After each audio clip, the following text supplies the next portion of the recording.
साल की सबसे बड़ी एकादशी आमल की एकादशी किस दिन यानी 20 मार्च बुधवार। आमल की एकादशी के दिन चुपचाप गाय माता को खिला दे एक छोटी सी चीज, रोडपति भी होंगे, करोड़पति मिलेंगे। तभी संकट और कष्टों से मुक्ति, मृत्युदंड, पितृदोष का अंत होगा।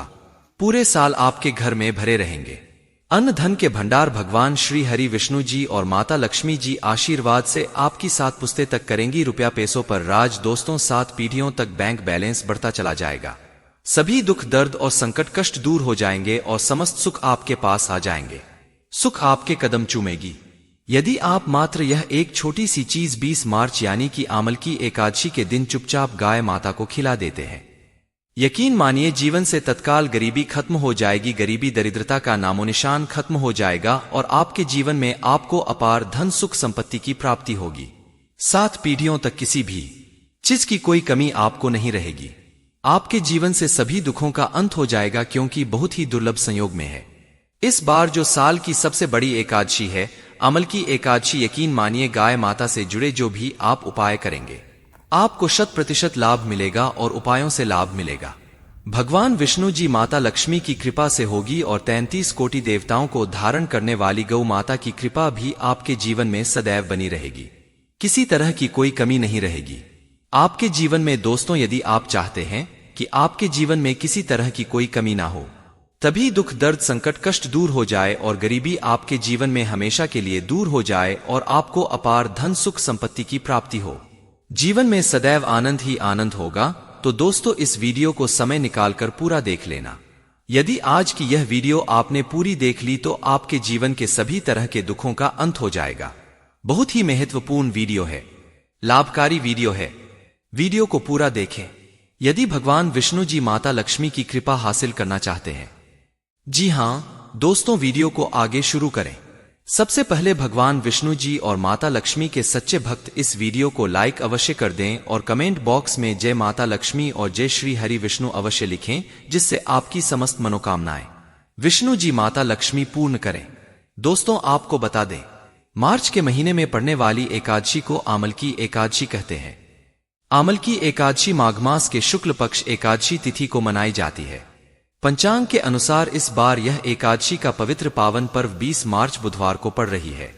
बुधवार के दिन पूरे विधि विधान से भगवान विष्णु जी की उपासना की जाएगी।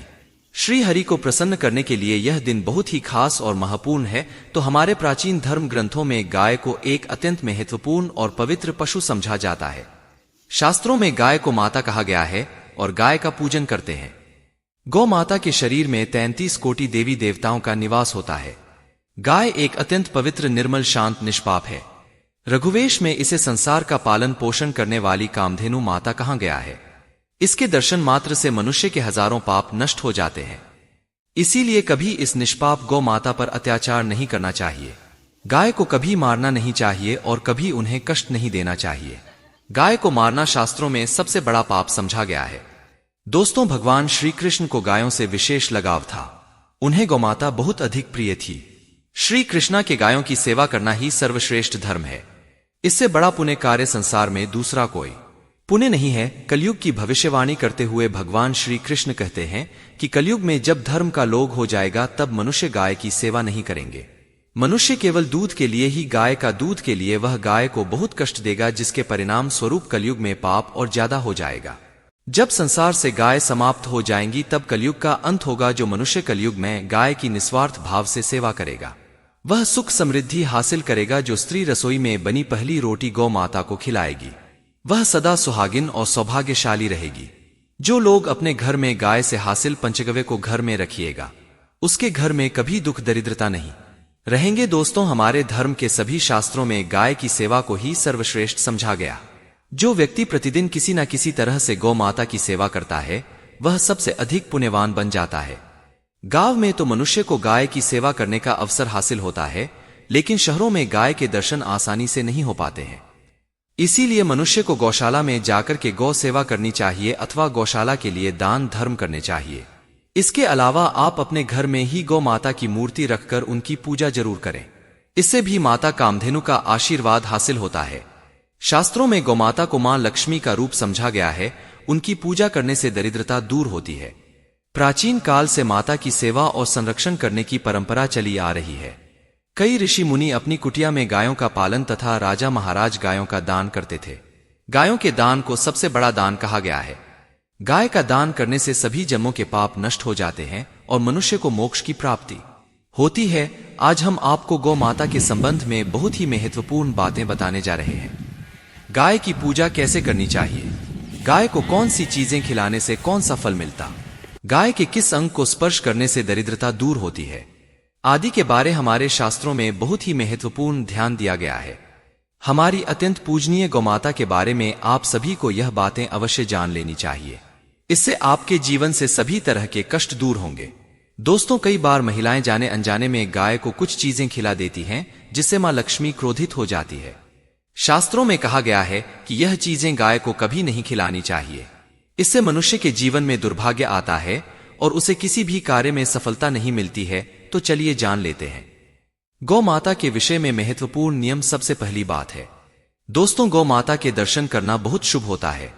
शास्त्र कहते हैं रोज सुबह गाय के दर्शन होने से पुण्य की प्राप्ति होती है और सुबह गोबर के दर्शन होने से लक्ष्मी की प्राप्ति होती है। अगर किसी महत्वपूर्ण कार्य के लिए जा रहे हैं और अचानक ही गौमाता आपके रास्ते में आ जाती है तो वह कार्य निश्चित ही सफल हो जाता है। किसी भी यात्रा पर निकलते समय अगर गौ माता के दर्शन हो जाए तो वह यात्रा सुखपूर्वक पूर्ण हो जाती है।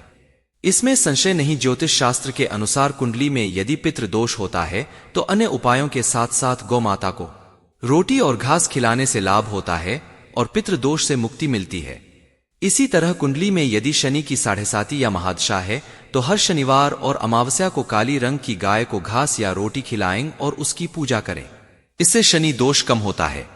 गौमूत्र यानी कि गाय का मूत्र बहुत ही उपयोगी, पवित्र और स्वास्थ्य की दृष्टि से अत्यंत हितकारी होता है।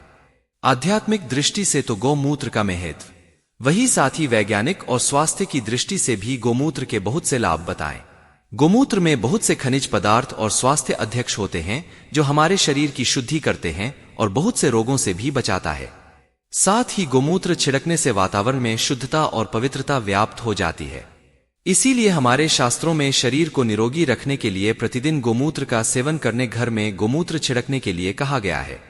कुंडली में शुक्र ग्रह की स्थिति को मजबूत करने के लिए ज्योतिष शास्त्र के अनुसार सुबह के भोजन में सबसे पहली रोटी निकालकर एक सफेद गाय को खिलाना शुभ समझा जाता है। अगर आपकी कुंडली में बुध ग्रह कमजोर है या आपको किसी कारण प्रभाव नहीं पड़ रहे हैं तो हर बुधवार के दिन गाय को हरा चारा खिलाना शुरू कर दें। इससे बोध से जुड़े दुष्प्रभाव दूर होंगे और आपको तमाम समस्याओं का हल मिल जाएगा। अगर कुंडली में मंगल दोष है जिसके कारण आपके जीवन में कई तरह की परेशानियां हैं तो लाल रंग की गाय की सेवा करें। मंगलवार के दिन गाय का पूजन करें और उसे गुड़ और चने आदि खिलाएं। बृहस्पति ग्रह को जीवन के सभी मांगलिक कार्यों का कारक समझा जाता है। ऐसे में अगर किसी व्यक्ति के जीवन में विवाह आदि मांगलिक कार्यों में विघ्न निर्माण हो रहे हैं तो उन लोगों को कुंडली में बृहस्पति ग्रह की स्थिति को मजबूत करने के लिए गौ को रोटी पर गुड़ और चने रखकर खिला देना चाहिए। इससे आपको शुभ परिणाम हासिल होते हैं। अगर घर में अशांति है, लड़ाई झगड़े होते रहते हैं तो घर में सुख शांति बनाए रखने के लिए घर के अंदर गाय के गोबर से बने उपले को जलाना चाहिए और उसका धुआं संपूर्ण घर में फैलाना चाहिए। इससे घर की नकारात्मक ऊर्जा नष्ट होती है और सकारात्मक ऊर्जा में वृद्धि होती है। गाय के दूध, दही, घी, गोबर और गोमूत्र से बनने वाले मिश्रण को पंचगव्य कहते हैं। पंचगव्य को पाप नाशक कहा जाता है। हिंदुओं की एक धार्मिक प्रायश्चित करने में इसका उपयोग किया जाता है। पंचगव्य को बनाने वाली सभी वस्तुएं अत्यंत उपयोगी होती है जो स्वास्थ्य के लिए लाभदायक तो है ही, साथ ही औषधीय गुणों से भी भरपूर है। दोस्तों, अगर आपके द्वार पर माता आती है तो उसे बिना रोटी खिलाए जाने मत देना, नहीं तो आपको दुर्भाग्य का सामना करना पड़ेगा, क्योंकि जिसके द्वार से गाय बिना रोटी खाए लौट जाती है उसके घर से लक्ष्मी भी चली जाती है। प्रत्येक स्त्री को प्रतिदिन गौ के लिए एक रोटी बनानी चाहिए और प्रेम से गौ माता को खिलानी चाहिए। इससे गौ माता का आशीर्वाद हासिल होता है और मन की इच्छाएं पूर्ण होती है। कुछ लोग गौ माता को बासी भोजन अथवा जूठन खिला देते हैं। इस शास्त्र में पाप समझा गया है।